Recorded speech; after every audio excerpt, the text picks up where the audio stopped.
आज का प्रवचन है शिवरात्रि के ऊपर। सदगुरु हमें शिवरात्रि के प्रवचन में कुछ बातें समझाते हैं कि शिवरात्रि के दिन शिव पार्वती का वरण करते हैं। आज के दिन शिव और पार्वती की शादी होती है। काम रहित शिव लोक कल्याण की भावना से निहित होकर पार्वती का वरण करते हैं। एक बहुत महत्वपूर्ण पंक्ति है कि लोक कल्याण की भावना के कारण वो शादी करते हैं। और किससे करते हैं? पार्वती से, जो शक्ति स्वरूपा है। पार्वती के अपने भी बहुत गुण हैं। वो सरल है, तरल है, कोमल है, भावयुक्त है, स्निग्धता है, कोमलता है, प्रेम से परिपूरित है। और शिव आज के दिन उनको वरण करते हैं। इस वरण के दरमियान एक स्टोरी भी आती है कि जब पार्वती शिव की आराधना करती है अपने भावी पति के रूप में, तो स्वयं शिव जी एक छद्म वेश लेकर ब्राह्मण बन के आते हैं और शिव जी को बहुत भला बुरा कहते हैं। और पार्वती के मनोभाव को देखते हैं कि अपने भावी पति की निंदा ये कैसे सुनती है। और हम लोग तब देखते हैं कि पार्वती बहुत ही असंतुष्ट होती है, लेकिन मर्यादा में रहते हुए, धर्म का पालन करते हुए ब्राह्मण से कहती है कि आप ब्राह्मण योनि के हो, मैं आपको कोई अपशब्द नहीं कह सकती हूँ, लेकिन आप इस तरह की बात बंद कीजिए। मैं इस अपने भावी पति के विषय में कुछ भी ऐसी बात नहीं सुनना चाहती हूँ जिससे मेरा मन दुखी हो। और वो उनको बंद करती है। तब देखते हैं कि शिव जो है दिखाते हैं पार्वती को कि वो स्वयं ही आए हैं मिलने के लिए। ऐसा होता है ना कि जब हम किसी की आराधना करते हैं तो भगवान भी ना अपने भक्त के सामने अपने को छुपा नहीं पाते हैं। पार्वती के सामने शिव भी अपने छद्म वेश को छुपा नहीं पाते हैं। कहने का मतलब है कि हम लोग हमेशा एक कथा सुन रहे हैं, लेकिन इस कथा के अंदर क्या मर्म है ये हमको समझना है।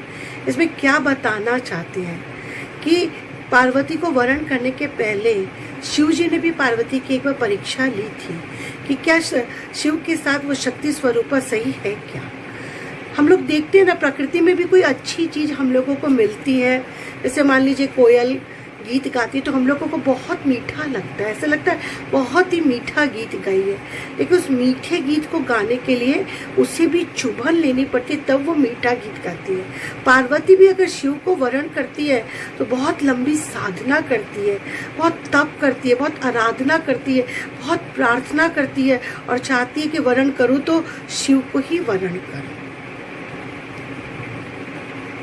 हम लोग जब भी कोई अच्छी बात सुनते हैं, इस तरह की कोई अच्छी बात सुनते हैं, तो हमारा भी मन करता है कि हम भी किसी शिव तत्व को प्राप्त करें। लेकिन जब हम शिव तत्व को प्राप्त करेंगे तो हमारी भी साधना भाव योगी के दर पर एक साधना है, श्रवण की साधना। हमें सदगुरु बार बार कहते हैं हमें श्रवण की साधना करनी है। हमें बहुत एकाग्र होकर श्रवण करना है, सुंदर श्रवण करना है, सुनने में सुनना है, सुनते वक्त सिर्फ सुनना और इस धरातल का सुनना है कि वो हमारे भीतर के मानस तक पहुँचे और वो प्रेरणा स्रोत पंक्तियाँ हमें बार बार पथ प्रदर्शन का काम करें। जब हम इस धरातल का सुनते हैं तो देखते कोई भी पंक्ति हमारे हृदय में पहुंचती है और वहां पहुंच के हमें एक शांति और सुकून का अनुभव कराती है। सिर्फ शांति और सुकून नहीं, साथ साथ वो प्रेरणा भी देती रहती है, साथ साथ वो आगे बढ़ने की चाहना भी देती है।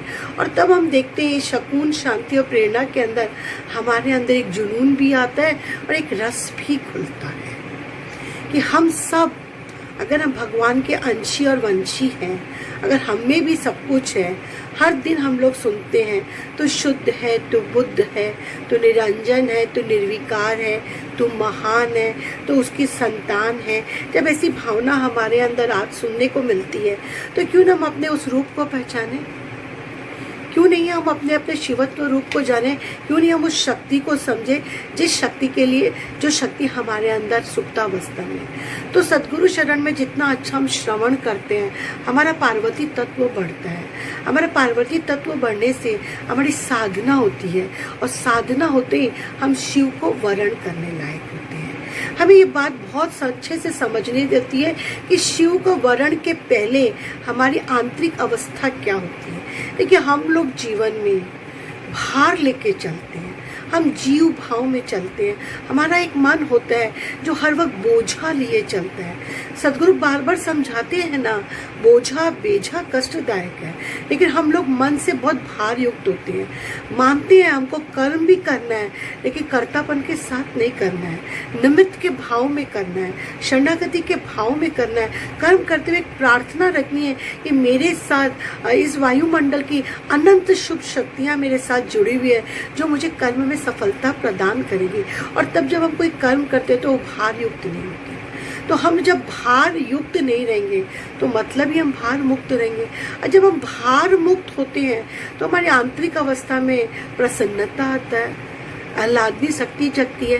तो हम क्या करते हैं, तभी हम किसी को धारण कर सकते हैं ना। जब आप प्रसन्न होंगे तभी आप कुछ सीख सकेंगे, तभी आप कुछ समझ सकेंगे, और तभी अपने जीवन में, देखिए शादी का मुहूर्त क्या होता है, प्रसन्नता का समय होता है, तभी हम किसी को वरण कर सकते हैं। जब हमारी आंतरिक अवस्था में आनंद है, खुशी है, प्रेम है, किसी को प्राप्त करने की इच्छा है, तो ही हम किसी को हार पहनाते हैं ना। तो जब हमारे जीवन के निरर्थक चीज़ों का भार खत्म होता है और हम पार्वती की तरह सरल, तरल, कोमल भाव से युक्त होते हैं, तो ही हम शिव को वरण करने लायक होते हैं। शिवरात्रि हमें शब्द से नहीं मनानी है। शिवरात्रि के दिन हमें आज अपना आत्मा अवलोकन करना है कि क्या मेरे अंदर पार्वती का तत्व आया, क्या मेरे अंदर ये गुण प्राप्त हुए जो मैं एक शिव को धारण कर सकूं, शिवत्व भाव को धारण कर सकूं। यहाँ शिव जो है, हम शिवत्व भाव लेंगे। हम ही पार्वती है, हम ही शिव है। हमारा एक भाव पार्वती जैसा होगा और दूसरा भाव शिवत्व का हो, और दोनों के संगम से ही हम शिवरात्रि का आनंद लेंगे। तो हमें बहुत अच्छे से अपने इन दोनों भाव को समझना है कि एक तो भार युक्त जीवन को हमें छोड़ना है, दूसरा हमें अपने अच्छे गुणों का हार जो है शिव को पहना के शिव को वरण करना है। मतलब आज शक्ति और शिव का दोनों के संगम का दिन है। तो हम इस बात को, जब तक हमारे इन दोनों गुणों में एकाकार नहीं होता है, तब तक हम परमात्मा की ओर अग्रसर नहीं हो पाते, तब तक हम उनका वर्ण नहीं करते, तब तक हमारा शिवत्व भाव पूर्ण रूप से जागृत नहीं होता है। शिवत्व को, शिव भाव को धारण करने के लिए एक बहुत अच्छी बात समझनी है। हम लोग तो हमेशा आउटर एरिया, बाहरी जीवन, बाहरी पोशाक, बाहरी पर्सनालिटी, बाहरी सब कुछ को देखते हैं, लेकिन जब हम आत्मा के भाव में आते हैं, जब हम परम भाव की ओर जाते हैं, तो शिव को हम जैसे साधारण नारियां रिजेक्ट करती हैं, हम नहीं धारण कर सकेंगे। क्योंकि उन्होंने तो क्या किया था, उनके बाहरी रूप के अंदर उन्होंने तो हाथ में डमरू बजा रहे थे, हाथ में त्रिशूल ले रहे थे, गले में सर्प की माला थी और बाघ की छाल की उन्होंने वस्त्र धारण करे थे, और पूरे बदन पे उन्होंने छाई लगा रखी थी। आप समझ सकते हैं ऐसा एक भाव, और उनके बारात में भूत नाच रहे थे। ऐसे में पार्वती की माँ भी हैरान हो जाती है कि मेरी पत्नी ऐसे व्यक्ति को वरण करेगी। कहने का मतलब है कि अगर हम किसी के देवत्व गुण को जानेंगे तो हमको बाहरी भूमिका पर बहुत महत्व नहीं देना है। तो शिव के बाहरी रूप पे पार्वती ने ध्यान नहीं दिया था, उनका भीतरी रूप जो था प्रेम युक्त था, करुणा निधान थी। बहुत सारे गुण लेकर शिवजी बैठे थे, जिन गुणों की हम धीरे धीरे आगे चर्चा करते जाएंगे। तो प्रेम युक्त शिवजी का जो त्रिनेत्र है वो ज्ञान से युक्त है, प्रेम और ज्ञान का समन्वय है, भोले भंडारी है, गुण ही गुण है, लेकिन उसके लिए एक पारखी नजर चाहिए पार्वती की, जो जीव भाव को पार करके वरण की तैयारी करी है, इसलिए वो पार्वती बनी है। तो वैसी ही भूमिका जब हमारी रहेगी तो हम शिव के बाहरी रूप को न देख के भीतरी रूप को देखेंगे, उनके त्रिनेत्र की महिमा समझेंगे, उनके ज्ञान को समझेंगे, जिस ज्ञान से हम भी अपने परमात्मा को वरण कर पाएंगे। ये ज्ञान ही तो है जो कृष्ण ने अर्जुन को दिया था। जब तक वो चर्म चक्षु के साथ जी रहा था, तब तक उसको अपने रिश्तेदारों को भी नहीं छोड़ पा रहा था, युद्ध भी नहीं कर पा रहा था, संशय और सवाल में फंसा हुआ था।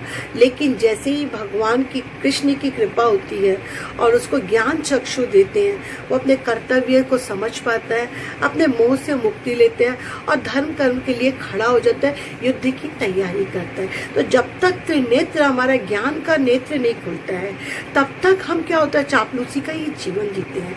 हम अपने कर्तव्य को अपनी जरूरत के हिसाब से देखते हैं, हम मोह से ग्रसित होते हैं और जिनसे हमारा कार्य सिद्ध होता है उनके विपरीत हम एक शब्द भी नहीं बोलते हैं, क्योंकि हमको लगता है हमें क्या करना है। लेकिन जिस दिन धर्म की आंख खुल जाएगी, उस दिन आप सिर्फ प्रभु के लिए खड़े होंगे, प्रभु की वाणी के लिए, प्रभु के बात के लिए। और यथार्थ जीवन जीने वाला व्यक्ति इस त्रिनेत्र का महत्ता को, इस त्रिनेत्र के ज्ञान को समझ पाता है। और ऐसा ही ज्ञान हमें सदगुरु अपने सत्संग के माध्यम से देते हैं। बहुत अच्छे से सदगुरु बार बार हम उनका वर्णन नहीं करते तब तक हमारा शिवत्व भाव पूर्ण रूप से जागृत नहीं होता है। शिवत्व को, शिव भाव को धारण करने के लिए एक बहुत अच्छी बात समझनी है। हम लोग तो हमेशा आउटर एरिया, बाहरी जीवन, बाहरी पोशाक, बाहरी पर्सनालिटी, बाहरी सब कुछ को देखते हैं। लेकिन जब हम आत्मा के भाव में आते हैं, जब हम परम भाव की ओर जाते हैं, तो शिव को हम जैसे साधारण नारियां रिजेक्ट करती है, हम नहीं धारण कर सकेंगे। लेकिन उन्होंने तो क्या किया था, उनके बाहरी रूप के अंदर उन्होंने तो हाथ में डमरू बजा रहे थे, हाथ में त्रिशूल ले रहे थे, गले में सर्प की माला थी और बाघ की छाल की उन्होंने वस्त्र धारण करे थे और पूरे बदन पे उन्होंने छाई लगा रखी थी। आप समझ सकते हैं ऐसा एक भाव। और उनके बारात में भूत नाच रहे थे। ऐसे में पार्वती की माँ भी हैरान हो जाती है कि मेरी पत्नी ऐसे व्यक्ति को वर्ण करेगी। कहने का मतलब है कि अगर हम किसी के देवत्व गुण को जानेंगे तो हमको बाहरी भूमिका पर बहुत महत्व नहीं देना है। तो शिव के बाहरी रूप पे पार्वती ने ध्यान नहीं दिया था। उनका भीतरी रूप जो था प्रेम युक्त था, करुणा निधान थी। बहुत सारे गुण लेकर शिवजी बैठे थे, जिन गुणों के हम धीरे धीरे आगे चर्चा करते जाएंगे। तो प्रेम युक्त शिवजी का जो त्रिनेत्र है वो ज्ञान से युक्त है, प्रेम और ज्ञान का समन्वय है। भोले भंडारी है, गुण ही गुण है, लेकिन उसके लिए एक पारखी नजर चाहिए पार्वती की, जो जीव भाव को पार करके वर्ण की तैयारी करी है, इसलिए वो पार्वती बनी है। तो वैसी ही भूमिका जब हमारी रहेगी तो हम शिव के बाहरी रूप को न देख के भीतरी रूप को देखेंगे, उनके त्रिनेत्र की महिमा समझेंगे, उनके ज्ञान को समझेंगे, जिस ज्ञान से हम भी अपने परमात्मा को वर्ण कर पाएंगे। ये ज्ञान ही तो है जो कृष्ण ने अर्जुन को दिया था। जब तक वो चर्म चक्षु के साथ जी रहा था, तब तक उसको अपने रिश्तेदारों को भी नहीं छोड़ पा रहा था, युद्ध भी नहीं कर पा रहा था, संशय और सवाल में फंसा हुआ था। लेकिन जैसे ही भगवान की, कृष्ण की कृपा होती है और उसको ज्ञान चक्षु देते हैं, वो अपने कर्तव्य को समझ पाता है, अपने मोह से मुक्ति लेते हैं और धर्म कर्म के लिए खड़ा हो जाता है, युद्ध की तैयारी करता है। तो जब तक त्रिनेत्र, हमारा ज्ञान का नेत्र नहीं खुलता है, तब तक हम क्या होता है, चापलूसी का ही जीवन जीते हैं। हम अपने कर्तव्य को अपनी जरूरत के हिसाब से देखते हैं, हम मोह से ग्रसित होते हैं और जिनसे हमारा कार्य सिद्ध होता है उनके विपरीत हम एक शब्द भी नहीं बोलते हैं, क्योंकि हमको लगता है हमें क्या करना है। लेकिन जिस दिन धर्म की आंख खुल जाएगी, उस दिन आप सिर्फ प्रभु के लिए खड़े होंगे, प्रभु की वाणी के लिए, प्रभु के बात के लिए। और यथार्थ जीवन जीने वाला व्यक्ति इस त्रिनेत्र का महत्ता को, इस त्रिनेत्र के ज्ञान को समझ पाता है। और ऐसा ही ज्ञान हमें सदगुरु अपने सत्संग के माध्यम से देते हैं। बहुत अच्छे से सदगुरु बार बार समझाते हैं। जब हम कोई बीड़ा उठाते हैं, कोई बड़ा काम करते हैं, तो हमारे अंदर बहुत डर रहता है, हम कर पाएंगे कि नहीं कर पाएंगे, हमसे ये होगा कि नहीं होगा। तो सदगुरु कहते हैं कि देखो, बहुत अच्छे से समझो, प्रकृति भी तुम्हारे को हर पल शिक्षा देती है। हिमालय से गंगा नदी निकलती है और कितनी लंबी यात्रा करती हुई और बाद में सागर में जाकर मिलती है। ऐसे ही अज्ञात शक्ति कितनी भी दूर हो, पर्वत पार हो, दिग दिगंत में हो, 7 समंदर पार हो, लेकिन अगर हमने अज्ञात शक्ति को आवाहन दिया, हमने उनको कॉल किया, तो वो अज्ञात शक्ति हमको मदद करती है। सुना था ना अरविंद जी के आश्रम में मीरा, जो फ्रांसीसी महिला थी, कैसे फ्रांस से आ जाती है और आज अरविंद जी के आश्रम के अधिष्ठात्री बन के उस आश्रम का पूरा उन्होंने विकास कराया है। सब कुछ छोड़ के आ जाती है। ये कौन सी शक्ति है जो अज्ञात बात की हमें खींचती है और अपनी ओर आकर्षित करती है और हमसे बहुत शुभ कर्म करवाती है। ऐसी ही शुभ शक्तियाँ शिव रूप को धारण करती है, सब पार करके, सब गुणों को धारण करके, शिवत्व को धारण करके अपने जीवन की पूर्णता को महसूस करते हैं। हम लोग सांसारिक जीवन में देखते हैं ना, एक और लड़की की अगर एक पुरुष से शादी हो जाती है तो इस मांगलिक विधा को हम लोग क्या कहते हैं कि भाई आज एक बहुत बड़ा कार्य संपन्न हुआ। हम इस मांगलिक वेला को बहुत बड़ा समझते हैं। वैसे ही जब हमारी आत्मा पार्वती जब शिव को धारण करती है, शिव रूपी गुणों को धारण करती है, ज्ञान का नेत्र खुलती है, अज्ञात शक्ति की महिमा समझती है, तो वो भी आवाहन करती है। आज आ का भाव छोड़ देती है, आज जीवत्व भाव से मुक्त हो जाती है, आज जड़त्व भाव को छोड़ देती है, आज संसारिक छोटी छोटी बातों को वो महत्व नहीं देती है।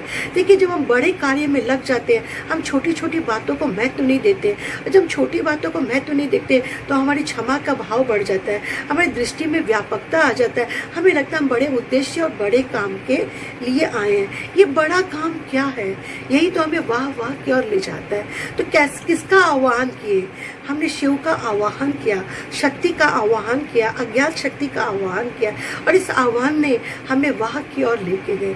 और जब हम इस वाह की ओर जाते हैं तो हम अपने जीवन में देख पाते हैं कि सच में जितने जितने हम परमात्मिक गुणों से जुड़ते जाते हैं उतने उतने हमारी कोमल वृत्तियाँ जागृत हो जाती हैं। तब हम समझ पाते हैं कि शिव कितने भोले भंडारी थे, अच्छे बुरे से परे थे।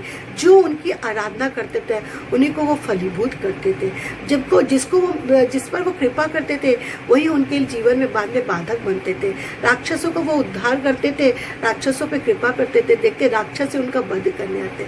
लेकिन बोलते ना कि भगवान के साथ उनके अनंत रूप के साथ ही रहते हैं, अनंत वृत्तियां हमारे साथ रहती है, अनंत शुभ शक्तियां हमारे भी साथ रहती है। और शिव को बचाने के लिए भी भगवान विष्णु आके कैसे उनको राक्षसों से बचाते हैं। शिव का और एक बहुत सुंदर हम लोग रूप लेते हैं कि शिव को हम लोग नटराजा कहते हैं। प्रलयंकारी स्थिति आ जाती है अगर देश में तो शिव तांडव भी करते हैं। तांडव में क्या करते हैं? वो सब भूतों को नचाते हैं, सब भूत भाग जाते हैं। हमारे अंदर अगर कभी भूत जाग जाए तो भगवान की कृपा होती है तो एक प्रलंकारी स्थिति आ जाती है कि वो भगवान हमारे अंदर नटराजा के रूप में एक नृत्य करते हुए जाग जाते हैं, जिससे निरर्थक भाग जाते हैं और सार्थक चले जाते हैं। देखिए, हम लोग इसको ऐसे भी ले सकते हैं कि जब हम लोग किसी सत्संग में बैठते हैं या किसी हरि भजन और कीर्तन में बैठते हैं तो हम लोग देखते क्या है कि वहाँ पे बहुत तालियां बजाई जाती है। क्या होते हैं? ये शुभ शक्ति का आह्वान होते हैं। इस शब्द की झंकार या गूंज से क्या होता है? नकारात्मक शक्ति नहीं होती। शिव भी जब हमारे अंदर नृत्य करने लग जाते हैं तो हमारी भी आसुरी व्यक्ति, हमारे अंदर का भी जो भूत है वो भाग जाता है। ये भूत की वृत्तियां होती क्या है?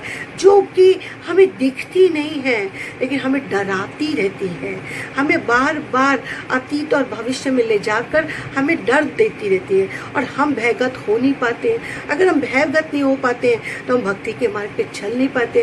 और ये भयगत होने के लिए हमें एक सहारा, एक आधार की जरूरत होती है। जो आधार हम अगर अपना सदगुरु का लेते हैं, उनकी वाणी का आधार लेते हैं और श्रवण को ठीक तरह से श्रवण करते हैं तो हमारे अंदर का जो भय है, जो निरर्थक डर है, वो सब चला जाता है और एक मन मान लेता है ये करता एक परमात्मा है जो हमारे साथ चल रहा है और जो हमको हर वक्त हर अच्छे कर्म की प्रेरणा देता रहेगा।